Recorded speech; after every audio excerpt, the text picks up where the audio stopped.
Yeah, well, bye. Who said Dominic? Favorite boy, George. Yeah, man, you're watching Big Stone Television.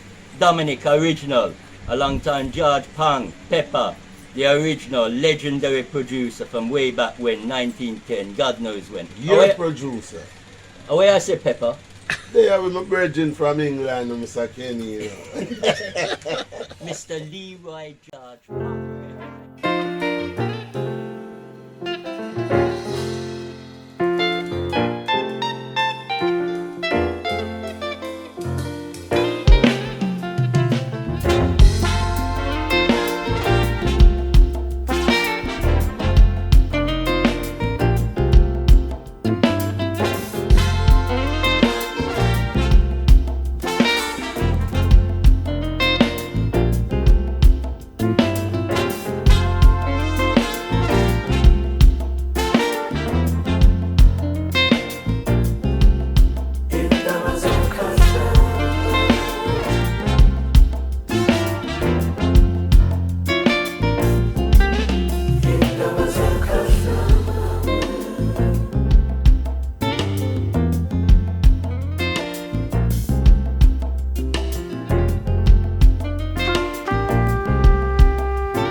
A very pleasant good morning, ladies and gentlemen. Welcome once again to Big Stone Television. As you know, the series continues. The series of those great singers and players of instruments and record producers. Those who are still here with us and those who have simply gone too soon. Now, a lot of my fans have been asking me to do something on the famed reggae producer and broadcaster, Mikey Dread. Well, your wish is at my command. Here is the series on Michael George Campbell, aka Mikey Dread. Michael George Campbell was born on the 4th of June 1954. Better known as Mikey Dread, he was a Jamaican singer, producer, and broadcaster. He was one of the most influential performers and innovators in reggae music. Born in Port Antonio, one of 5 children, from an early age, Campbell showed a natural aptitude for engineering and electronics. As a teenager, he performed with the Safari and Sound of Music sound systems and worked on his high school radio station. He studied electrical engineering at the College of Arts, Science and Technology, and in 1976 started out as an engineer with the Jamaica Broadcasting Corporation, JBC. Campbell wasn't impressed that the JBC playlist mainly consisted of bland foreign pop music at a time when some of the most potent reggae was being recorded in Jamaica. He convinced his JBC bosses to give him his own radio program called Dread at the Controls, where he played almost exclusively reggae. Before long, Campbell, now using the DJ name Mikey Dread, had the most popular program on the JBC. Well known for its fun and adventurous sonic style, Dread at the Controls became a hit all over Jamaica. Examples of Mikey Dread's distinctive radio chatter can be heard on the US release of the Ras label LP African anthem dubwise. He also began working as a recording artist. Lee Scratch Perry, producing his signature tune, Dread at the Controls, also recording for Sonia Pottinger and Joe Gibbs, and performing with the Socialist Root Sound System. Inevitably, JBC's conservative management and Campbell clashed, and he quit in protest in 1978, becoming an engineer at the Treasure Isle studio, where he began an association with producer Carlton Pattison. They co-produced Dread's own work, Barber Saloon, and that of others.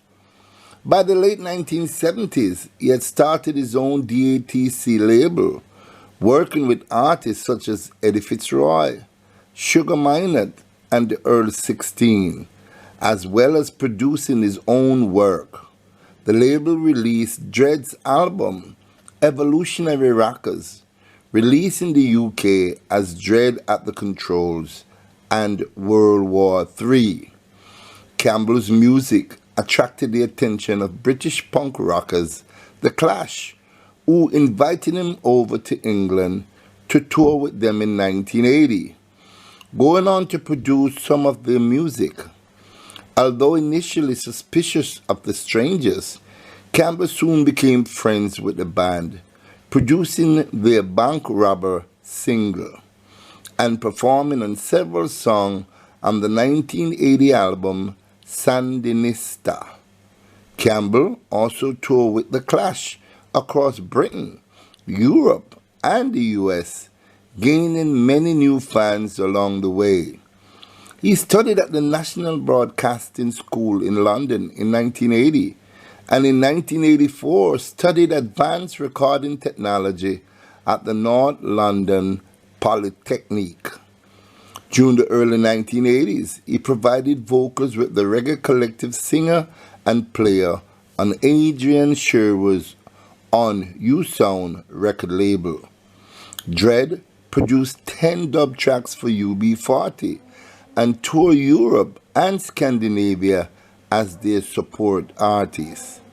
Some of his works in the United Kingdom include hosting series such as Rockers Roadshow and narrating the 6-part Channel 4 reggae documentary series Deep Roots Music. He later recorded The Source of Your Divorce for Warner Brothers Records, US, which obtained regularly rotated video airplay. In 1991, Dread recorded Profile and African Anthem Revisited. He also toured in Europe and the US with Freddie McGregor, Lloyd Parks, We the People Band, and the Roots Radix Band. In 1992, he collaborated with former Guns N' Roses guitarist Izzy Stradlin on a duet called Can't Hear Him. He was nominated a Neard Award, an award from the Billboard magazine, for his work on his 1990 compilation album, Mikey Dread Bestsellers. In 1993, Mikey Dread was involved in several projects, including his tour supporting the album Obsession and working in TV with the Caribbean Satellite Network, where he was program director and on-air personality, as well as producer of various shows. In 1994, he presented the Culture Award of Honor in the Martin's International Reggae Music Award in Chicago. In 1995, he worked as a radio DJ for Waves 1170 AM and Waxy AM 790 in Miami, Florida. In 1996, he participated in the Ascension Music Festival as a performer in Brighton, UK. Mikey furthered his knowledge of TV video production at the Art Institute of Fort Lauderdale, where he graduated in 1996 with honors, and at Lynn University in Boca Raton, Florida, where he earned a Bachelor of Arts degree in International Communication with magna cum laude honors. He performed live with The Clash, UB40, Bob Dylan, Carlos Santana, Maccabee, and many other bands and artists. He also produced artists such as Sugar Minott, Junior Mervin, Earl 16, Wally Buckner, Sunshine, Jack Grundy, and Rod Taylor. He also worked closely with producer Trevor Elliott to launch musical career of singer Eddie Fitzroy. Mikey Dread was the featured artist on Lips Like Sugar with Seal for the soundtrack of the 2000 film 51st Dates. After many years working as a producer and singer, Campbell withdrew from the business and moved to Miami, where he furthered his college education with courses in electronics and business and ran the Caribbean Satellite Network TV station in Miami. Campbell shrewdly waited until all of his existing contracts expired and then regained control over his entire catalog. He began re-releasing much of it on his own Dread at the Control record label. He performed at the Montreal Jazz Festival in 2002, at Glastonbury Festival in 2004, and toured the UK in 2006. Dread, together with the Blizzard of 78, featured on the Sandinista Project, a tribute to the 1980 Clash album Sandinista, with the song Silicone and Sapphire. The tribute album, recorded in 2004, was released on the 15th of May 2007 by the 00259 record label, a label named after a lyric from the Sandinista song Itsville, UK. In October 2007, it was announced that Campbell was being treated for a brain tumor. He died on the 15th of March 2008, surrounded by his family at the home of his sister in Stamford, Connecticut.